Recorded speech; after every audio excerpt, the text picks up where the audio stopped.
Hello everyone and welcome back to another AFK journey video. So in this video we're going to be going through 3 different formations I've come up with for this week of Supreme Arena for free to play, budget level, and then pay to win teams. Now the interesting thing is my team 1 and team 3 for all 3 different formations are going to be exactly the same from free to play all the way up to pay to win. However, team 2, which is the Thorin map, that is the one which is going to differ at the higher, like for example, pay to win level, is using a lot of pay to win heroes. Because I've done testing in the previous week, and it does appear that the comp which I'll be running for the pay to win does seem like my best option. Okay, so we're going to go ahead and begin with team number 1. So free to play lineup. So team number 1 is going to be Thorin Soul Pact Ludovic. Ludovic is immediately going to be healing and providing his haste buff from his charms onto Tassi and Bonnie at the beginning of the fight. Lily May is going to go into a Rainstorm Ballet, and also then she can interrupt enemies with the Dragon Roar artifact. This is just a really good PvP artifact, going to give attack. And that's also going to give a growth stack to Lily May. So overall, this is a very solid team. It isn't easy to kill because you have Ludovic healing, and then you have Lily May interruption. So very, I'm a fan of this team. I think it should do pretty well. And actually, I was testing on the pay-to-win account in the previous week, and it was doing pretty well for me. Even clearing some Dunlinger, Cryanaya teams. Dunlinger, Cryanaya, Kulu, all Paragon 4 teams. This is actually beating it. So that's really good. Okay, team number 2. Now this is going to be what I came up with for the free-to-play, completely free-to-play version of map number 2. Now, this team specifically isn't amazing for this map. This map is a very strong effect because it has every 10 seconds you have that maximum health drain. But I think that this team will do well. The reason for that is we have a lot of damage. We're going to have Odie firing off right from the back, and I've given him Core Force spell. I think that's really important because then he cannot be like interrupted, he cannot be crowd controlled, and he's just going to be dealing his damage right from the beginning. We also have Siren who can crowd control enemies, deal some bonus damage, Hugin Charms onto Siren to boost him up further, and we have Rowan for energy boosting to give the twins a first ultimate. The twins are maximum buffing Siren, so we actually have a decent amount of kill threat here, and my idea is with the OD mark and the Siren execution mark from his ultimate, hopefully that can weaken down the enemies so that when the Thorin Drain goes off, we just finish them off, like basically like a quick nuking combo. And we also have shielding from Hugin and healing from Rowan. That burst can help us prevent our team from dying that quickly from Thorin Drain. But this is a very difficult map, but I think that, I don't know, I was able to come up with this for a free-to-play lineup. Ideally, I would like, and you'll see in the budget and pay-to-win team, I would like to run a Celestial Hypogean team here with like Talene, Feresto, but like for a free-to-play lineup, assuming you don't have Talene and or any other like PvP basically Hypogean Celestial, I couldn't really come up with a good comp. So I think this is good for free-to-play. And then team number 3 is going to be, and I'm running the same team number 3 for even my pay-to-win comp, my budget comp, and then also the free-to-play comp, but this is very strong. I've been running this team from the previous week. It is amazing. And it's going to get only better when we have the Supreme Plus skill upgrade of Nero. You have Damon, you have Nero. So Nero is going to be providing his charm bonus to Shamira to increase her damage further. If you have Almas charms, they're also going to provide the bonus to Iron to increase his damage. We have Nero in front of Iron in the team positioning because then he's going to take an enemy Lily May interruption. And finally, we actually do have even Iron on the shadow tile.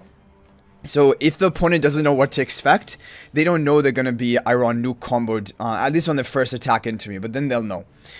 We also have Damon to further shield and buff up Shamira to increase their damage further. Shamira is going to hit like a truck on the Greyborn faction talents as well. Unfortunately, I wasn't able to make use of this tile because no positioning would allow me to do that. But I still think this is really good. You can give up on the tile. This tile is not that important. And now, this week, I'm going to run Malison spell. I think there are a lot of good options. Shadow Blast, Elder Bow. But I think Malison, it has a really good stat distribution for PvP. Crit 14 is really valuable in PvP attack, and Shamira's damage can crit, and then high amount of health. And then also it has debuffs onto the enemy tank to shred through, and then after 10 seconds, debuff onto their backline.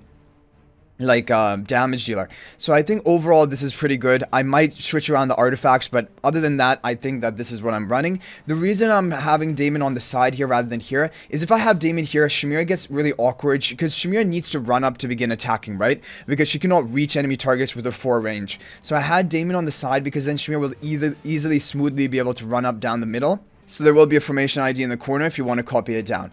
Now, as for the budget and pay-to-win teams, they are exactly identical. for on team number 1 and team number 3. The only difference is going to be team number 2. Oh, and by the way, the formation IDs, even though these are non-symmetrical team number 1, the formation IDs are immediately going to work. You won't have to rearrange all of the heroes because for this week I'm able to do it. It doesn't work for all maps. But anyway, so this is going to be a budget team for map number 2. And I definitely think this is an improvement compared to that Light Bearer OD team that we had. Because you're running now, I like running twins here and Fresto, because Fresto is illusion, the twins, these are basically 4 different bodies on the field that can take this HP drain of Thorn. So like, that is really good, and it kind of counters the map effect. So I definitely think Fresto is a really good hero to be running on this map. We have Damien as well, because he can heal and provide haste buff.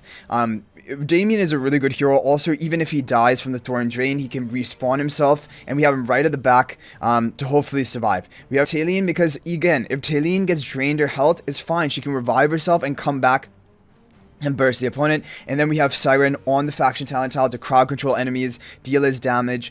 He's unaffected, so he cannot be Rainier swapped or anything. And then finally, I'm running Light Call spell because I'm going for more of a stall strategy with the healing and the vitality. We have Damien healing, we have the twins healing, and we have the Fresto on the same line. So they're going to have the maximum shielding at the beginning and real Fresto on the Stellar Bond to make him tankier. So overall, I think this is actually going to do very well. Talene is always doing well on this map. And heroes like Twins, Fresto, Damien, they also do well on this map. I'm going Light Call, but I think you could probably try a different artifact. But I think that this will do really well. So this is basically the budget lineup with Talene. If you don't have Talene, but you have Harak, you can replace Talene for Harak. That is totally fine. If you want to go for this type of lineup rather than the free-to-play comp, go for Harak rather than Talene. That is totally fine as well. Basically, either one of these is going to work. You can mix and match whichever hero you have. But I think Talene is better for this map. Due to the fact that she can revive herself. However, Harak is good here too. Don't get me wrong. Harak is good as well. Okay, the other teams are the same.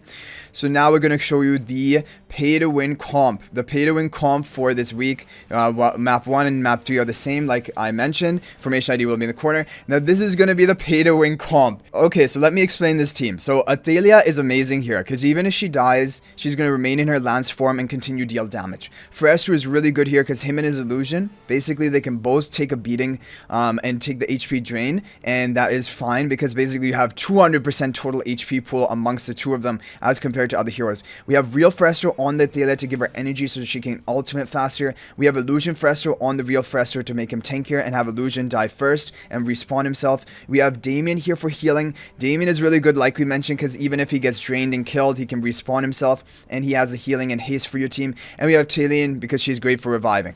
Talene is in an awkward position to an extent, but Damien is going to be able to spawn and begin healing her pretty soon. And also, a lot of the aggro is going to be actually on the Fresh Illusion rather than Talene. But yeah, definitely Talene is in a bit of an awkward spot. And then we have Scarlita on the faction talent tile. Now, one thing I was thinking is, should I do, Talene on the faction talent tile rather than Scarlita? Now, the reason I don't want to do that is Talene just cannot attack. Her range is 3. Her range is really bad, so she's going to have to break the barricade and walk out. It's just kind of too much waste of time. Scarlita on the faction talent tile is kind of good because she's going to get that energy recovery, and when she comes down, she'll be able to cast ultimate. But really, the real reason you're using Scarlita on this map is because she stalls out, right? She provides shielding and protection for your team, and then even after your whole team wipes, even from the Thorn, for example, then Scarlita is going to come down after a slight delay. And that gives you a bit more time for Damien to respawn, Talene to respawn, Athalia is going to keep doing her damage. So, like, this team actually has a lot of synergy. And I think this map is, like, the only time you can actually see Scarlita actually be relevant and useful, because the stalling that she does, not only with her shielding, but also then the delay even after your team dies, it takes a couple seconds before coming down, and then it gives time for everyone to keep doing their stuff, Athalia, Talene, and Damien.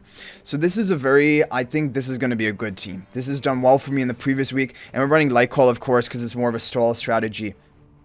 But anyway, guys, those are going to be the top teams that I've come up with for this week. Hopefully, they work out well for you. Let me know if you have any other thoughts in the comment section down below. But anyway, guys, thank you for watching. That's going to be it for this one. If you're not already subscribed to our YouTube channel, please smash that subscribe button. Also, feel free to join my AFK Journey Discord server. There's a link to that in the description of this video.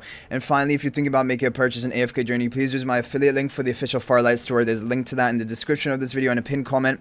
This is the best way you can support me at no extra cost to you. So thanks for watching. I'll hopefully see you in the next video. And until then, everyone, peace out for now.